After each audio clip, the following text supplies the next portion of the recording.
yaman po ng ating malalim yung mga issues na pinaabot ng ating mga kababayan. We are very, very much grateful na ganun kalalim ng mga contribution nila. This will definitely enhance and enrich the ating bills. We have two bills, 353 and bill number 25 para din sa transitional justice. Ano po ba itong bill number 353 and 25? Ito po yung batas natin, panukalang batas para sa pagtatatag ng transitional justice and reconciliation program. Hangad po natin dito magkaroon ng isang programa para magkaroon ng truth telling, magkaroon ng justice, at magkaroon din ng reconciliation doon sa mga pinagdaanan ng ating sambayan ng Moro.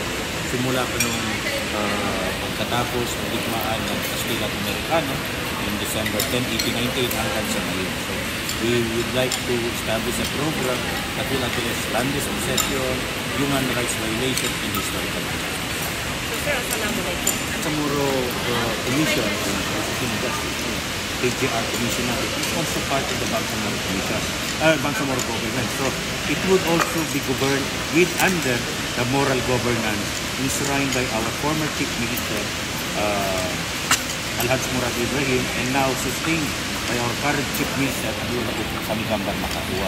So, definitely po, yung ating pong transparency, yung accountability po, that will all be the governing framework in the pursuit of transitional justice.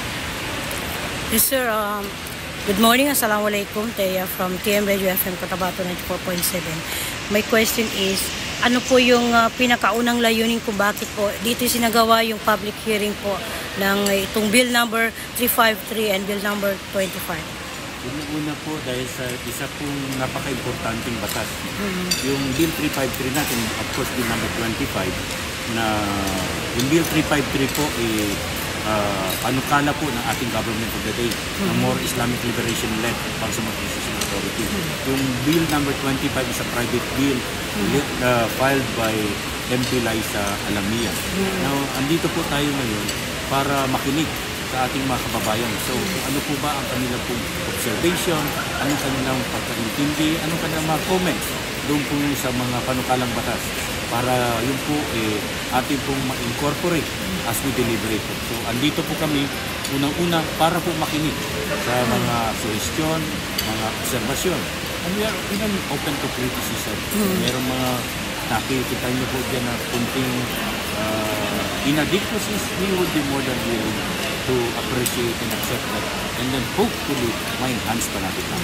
So, ano po yung recommendation nyo doon sa mga wala pang mga land title na meron silang hawak na mga lote? Yun po, doon po sa mga kapatid natin na hindi pa nagpapatitulo.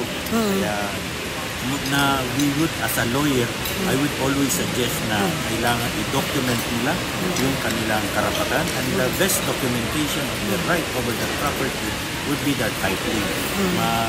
I would suggest na agad-agara po makipag-ugnayan po sila sa pinakamalapit po na tanggapan ng Ministry of Environment, Natural Resources and Environment, yung ating pong PENRO, yung ating pong mga SENRO. They would be more than willing to assist yung ating mga kapatid po na wala pang matituloy yung kanilang mga lupa. Okay. Sir, from Speed Media Philippines, sa kahalagahan po ng ating BPGIC, ang Bangsamoro Transitional Justice, yung sa urgency po nito, ano yung magiging panawagan po natin sa mamamayan ng Bangsamoro dahil nandito na po yung sagot ng mga hinaing natin, yung pain, para pagkakaroon po ng mas maintindihan po ng ating Bangsamoro yung tinatawag nating pagta-transition into peace and reconciliation sa ating rehiyon. Alam po natin na isa po yan sa gusto at pinapangarap ng ating mga kababayan na magkaroon ng katarungan at kapayapaan dito sa ating sambayanan ng Bangsamoro. So ngayon po, we are hoping, nanawagan po kami sa lahat ng ating mga kababayan na the moment po may isa batas yung ating Bangsamoro Transitional Justice and Reconciliation Law, ugnayan na po tayo. Unti-unti na po natin umpisahan ang conversation.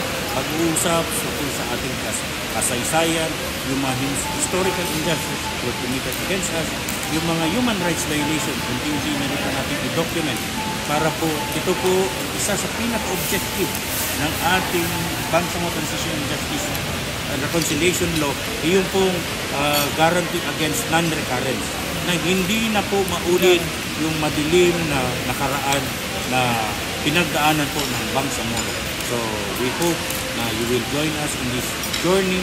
Samahan po ninyo po kami sa paglalakbay tungo sa katarungan at kapayapaan. Okay, maraming salamat, MP. So yan po yung panayam kay Member of Parliament, Attorney MP Suharto Ambolot. Maraming salamat. This is Tia Abdul Karim on 94.7 TM Radio FM Cotabato, Basta Radio. Ite mo na yan. Americano in December 10, 1898 hanggang sa ngayon. So we would like to establish a program that will address land dispossession, human rights violation, and historical injustice. So sir, assalamualaikum. I'm Michelle Frontiero ng Cotabato. So ano ang mga mekanismo na ilalagay ng BTA Bill number 353 upang masiguro ang transparency sa paggamit ng pondo at mga recursos? Yung ating Bangsamoro Commission on Transitional Justice, yung PGR Commission natin, is also part of the Bangsamoro Commission, Bangsamoro government. So it would also be governed under the moral governance enshrined by our former Chief Minister, Alhaj Murad Ibrahim, and now sustained by our current Chief Minister, Abdul Rauf Samigambar Makakua. So definitely po, yung ating pong transparency, yung accountability po, that will all be the governing framework in the pursuit of transitional justice. Sir, good morning. Assalamualaikum. My question is, ano po yung pinakaunang layunin ko bakit po dito sinagawa yung public hearing po ng bill number 253 and bill number 10? Una po dahil sa isa pong napaka-importanting batas.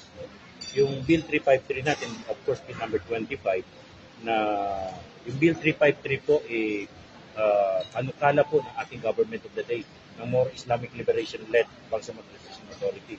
Yung Bill number 25 is a private bill filed by MP Liza Alamia. Now, andito po tayo ngayon para makinig sa ating mga kababayan. So, ano po ba ang kanilang observation, anong kanilang pagkaintindi, anong kanilang mga comments doon po sa mga panukalang batas para yun po ating pong ma-incorporate as we deliberate po. So, andito po kami unang-una para po makinig sa mga suggestion, mga obserbasyon. And we are even open to criticism. Merong mga nakikita nyo po dyan na konting inadequacies, we would be more than willing to appreciate and accept that. And then hopefully, ma-enhance pa natin natin. So, ano po yung recommendation nyo doon sa mga wala pang nalang title na meron silang hawak ng mga logo? Yun po, doon po sa mga kapatid natin na hindi pa nagpapatitulo. Kaya na we would, as a lawyer, I would always suggest na kailangan i-document nila yung kanilang karapatan, and the best documentation of their right over that property would be their titling. I would suggest na agad-agara po makipag-ugnayan po sila sa pinakamalapit po na tanggapan ng Ministry of Environment, Natural Resources Environment, yung ating pong PENRO, yung ating pong mga sentro. They would be more than willing to assist to yung ating mga kapatid po na wala pang matituloy yung kanilang mga lupa. Sir, from Speed Media